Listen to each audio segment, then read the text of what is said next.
Yo, what is up YouTube? It's your boy VaniTy bringing you another Showdown video. So today it's going to be a double replay session for you guys because I haven't uploaded in like 3 weeks, I think. I was going to upload and I actually had a session I was ready to upload like last week, but like the video got corrupted, so you know, I couldn't do that. So this week I'm bringing you just some replays. I got 2 OU replays for you guys, so we're going to go ahead and get into this first battle versus my man's Papoose here.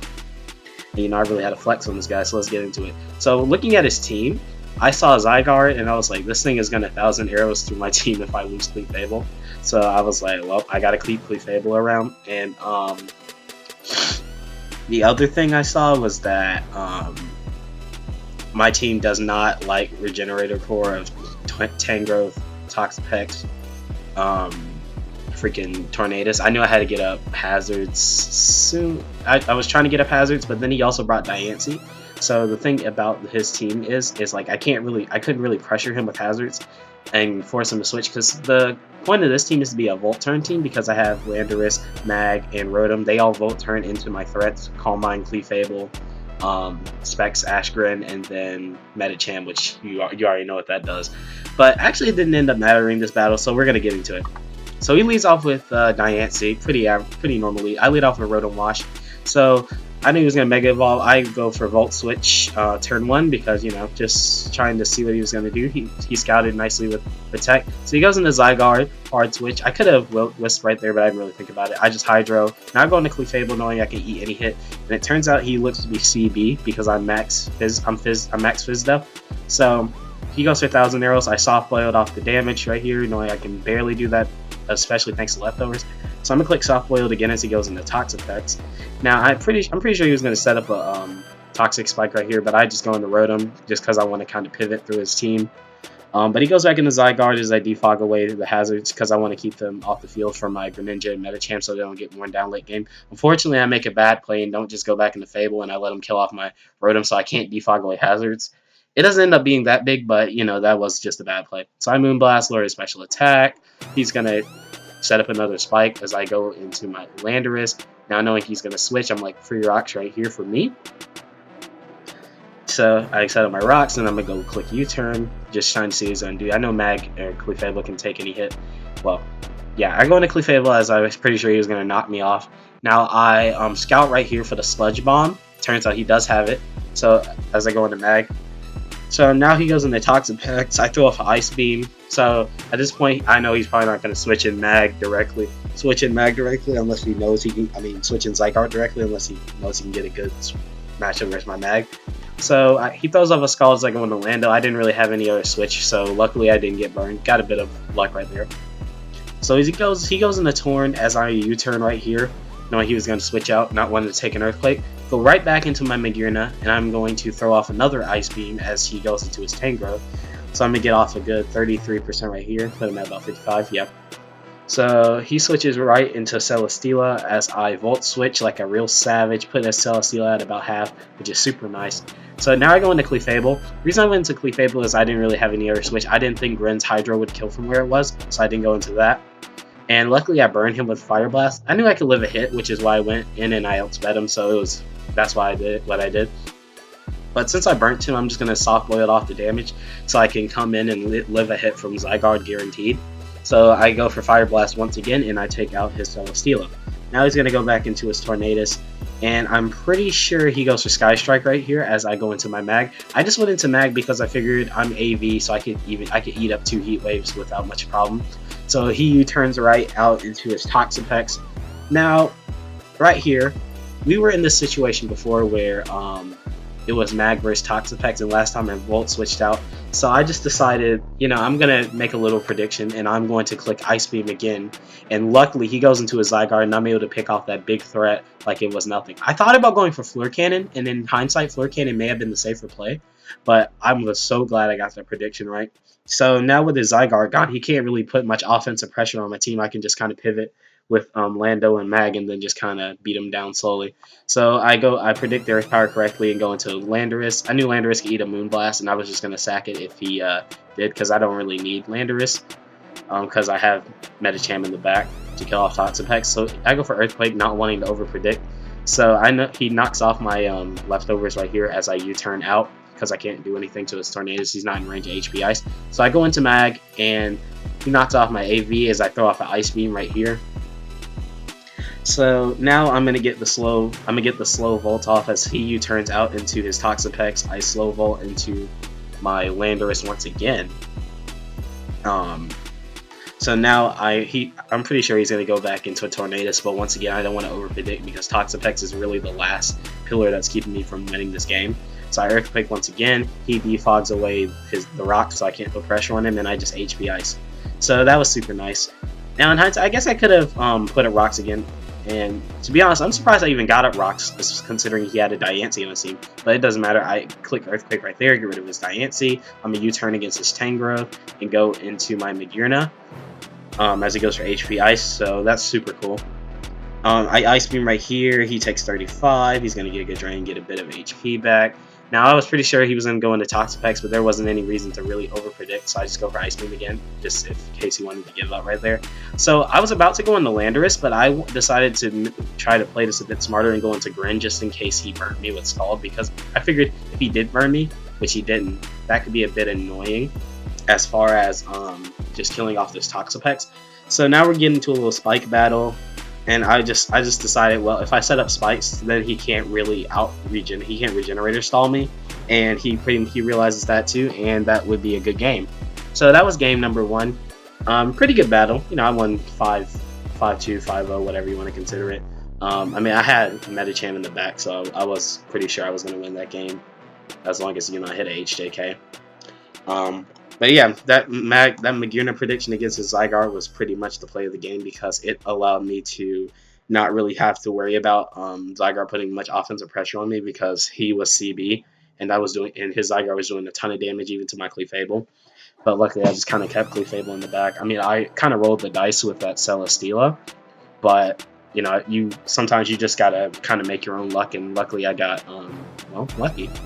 So with that said, we're gonna get into game 2. Yeah, sorry, computer, trying to update iTunes or whatever. But I'll be right back. We're going to get into game 2. Give me a second. Alright, this is game 2.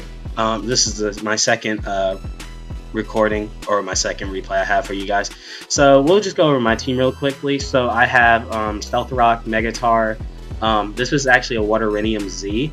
Ashgren, because, you know, I was running Specs, but with Scarf Lele, I kind of figured that Ash Greninja really needs to be able to not get locked into checks or to counter certain threats. Plus, it's super useful for like Megazam. So yeah. Defensive Rotom, just standard. Another AV Mag because like literally I basically put Assault Vest Magearna on every team, and I pretty much run Magearna on every team now just because this mon is broken. As I said before, Scarf Lele, and then we have Swords Dance, kind of pseudo-defensive Gliscor. I'm packing Earthquake and Ice Fang over. I'm packing Ice Fang over Facade just because I really want to hit Lando. Because as you can see, Landorus, if I lose Rotom, Landorus kind of puts a damper on my team. So you know, I just kind of wanted to give myself a bit more security versus that thing. And if you see his team, you probably notice that Mega Charizard is an immediate threat. Mega Charizard is one of the hardest Pokemon in the current metagame, in my opinion, to beat. Now, I do have a Tyranitar, but as you'll see, Mega Charizard does not care about Tyranitar either. So with that said, we're going to go ahead and get to this battle. So he leads Mega Charizard as I lead with my Ashgren.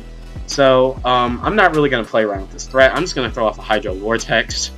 Luckily, he doesn't click Solar Beam. He clicks Flamethrower right here, I guess predicting me to switch.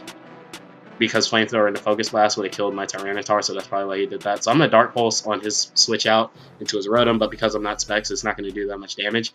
So he Volt switches out as I go into my own Rotom. He goes back into Zard X. So right here, I don't really have a play. Well, I go into my Gliscor as he roosts. But now I'm going to go into my Tyranitar because, like I said, I don't really have a play. Big Shofu. So I eat the Flamethrower well because, you know, I'm a Tyranitar and the Sand boosts my Spadef. But unfortunately, my Sand doesn't boost the Spadef enough to take this Focus Blast, so I just kind of die. And I'm sitting here like, man, this Mega Charizard's really about to destroy my entire team. So I go into Grin knowing I can kill him if he wants to stay in. But knowing he's going to switch, I set up a Spike. And that Spike would be crucial later on. So I go into Lele knowing I can eat any hit.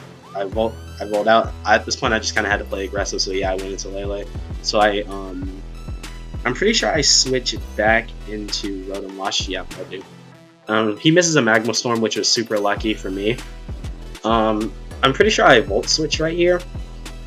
Yeah, no, I throw off a Hydro because I needed damage on that E-Trend. So I Volt Switch right here because I'm faster than his Rotom, and I go into my Magearna, knowing I can eat any hit because I am AV. He turns out to be Waterinium Z Rotom, which is interesting. So he Volt Switches out and goes back into his Heatran, and I go for Ice Beam, thinking he might want to go into his Landorus, and I luckily freeze his Heatran, and that would be pretty big later on. So he goes into his Landorus, as he pretty much knows I had no intention of staying in. So I go into my Greninja, and I wanted to scout in case he was Scarfed, but he just switches out, so he probably wasn't Scarfed. And he Volt Switches on my Magearna as he goes into Charizard Y, as I throw off. No, I switch because, yeah, I switched to Magearna. So I go into my Gliscor and sack it to this Charizard Y, because basically how this game is working is whenever Charizard Y comes in, it gets a kill.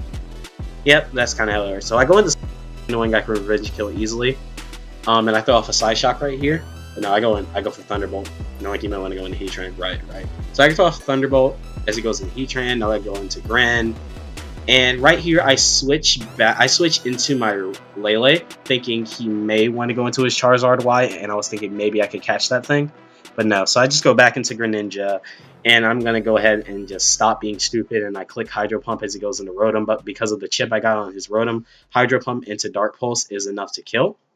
So with this Dark Pulse kill, I'm able to get into my Ashgren, which is super nice, because Ashgren is a really big threat to his team.